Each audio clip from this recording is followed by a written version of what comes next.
All right, let's talk about the Las Vegas Raiders. This is a team, obviously, season hasn't gone as any of us would have wanted to, especially you guys out there in Raider Nation.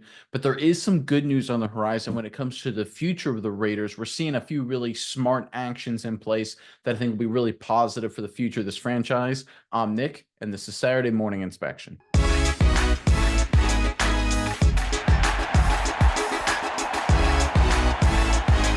All right, this is a Raiders team that obviously has gone through a lot of ups and downs, significantly more downs than ups this season, but there has been some positive developments in terms of roster building and some guys stepping up. And we're going to talk about one position in particular, and that's the wide receiver position and a smart move the Raiders made to support that group. Let's pull up this report courtesy of SI.com.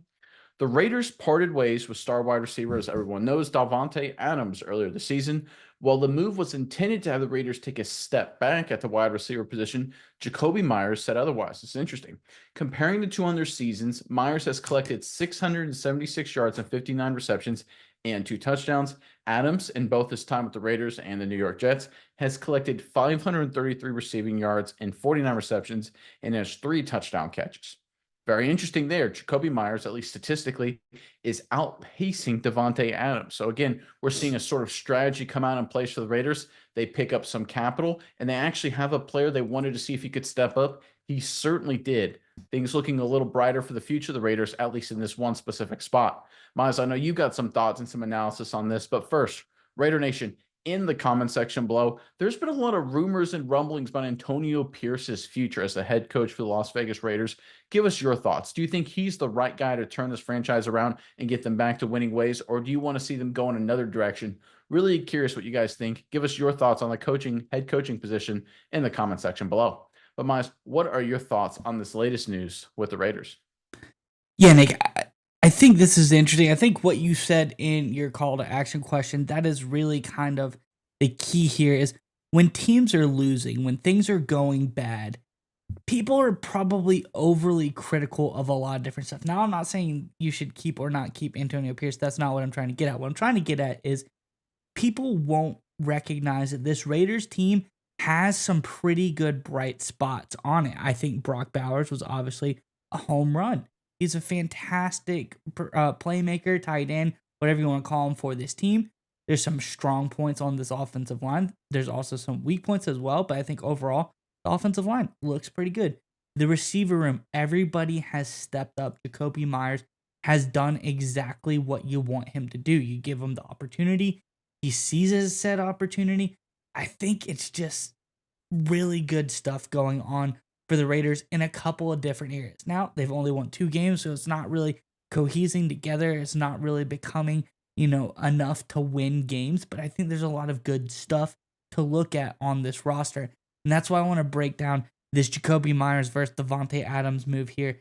This was a smart move by the Raiders to move off of Davante Adams, a guy who clearly didn't want to be there anymore. He was looking, he got there, you thought everything's going to be hunky dory. Derek Carr leaves. You kind of feel like maybe he doesn't want to be there anymore. Then all of a sudden, everything kind of goes downhill. Davante Adams looking out, wants to go back to Aaron Rodgers at the New York Jets. But you think, okay, that's going to tank this wide receiver room. We're going to be bottom of the league. That's not the case. And I'm going to bring up even more of the advanced analytics over on PFF.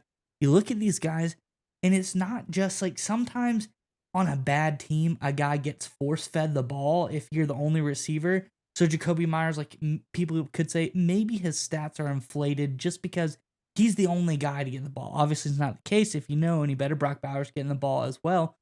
But statistically, in his grading per PFF, he's 10 points higher in every category than Davante Adams for the course of this season. He's really doing a lot of good stuff. So I think this is something that Raiders fans should hold on to. You have something pretty special here in a guy like Jacoby Myers. This is a player that I think you can build your franchise around. I think he's a very strong receiving asset here. I think that, over the first couple of times when he was paired with Davante Adams, he didn't even really get the shine as much because you're trying to force feed Davante Adams the ball. So this is a guy I think you can build the franchise around. I think quarterbacks will love to come play with Jacoby Myers. I think this is a highlight that Raiders fans should hold on to and look forward to having for a few years to come. Yeah, you think you bring up some good points there, right? Because you certainly need anytime you're trying to get through to a rebuild or whatever you want to call the Raiders going through right now. You need pieces, right? You need to have guys like you mentioned you can build around.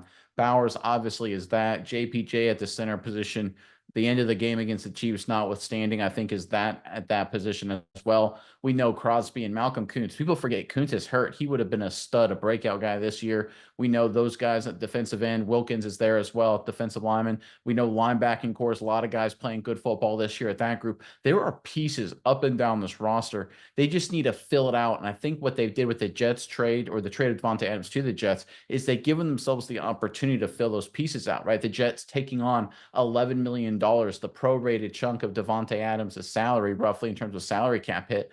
What does that mean? It means that 11 million bucks rolls over into the future, and that the Raiders can use that this offseason to add and maybe get some more of those pieces, right? Fill out the roster. They also got a conditional third round draft pick. Again, another opportunity to fill out your roster, because this is a Raiders team that it's one of those weird things where they have guys like Bowers, who's great. They've got Jacoby Myers, who may be one of the more underrated players in the National Football League. Max Crosby is redunculously good.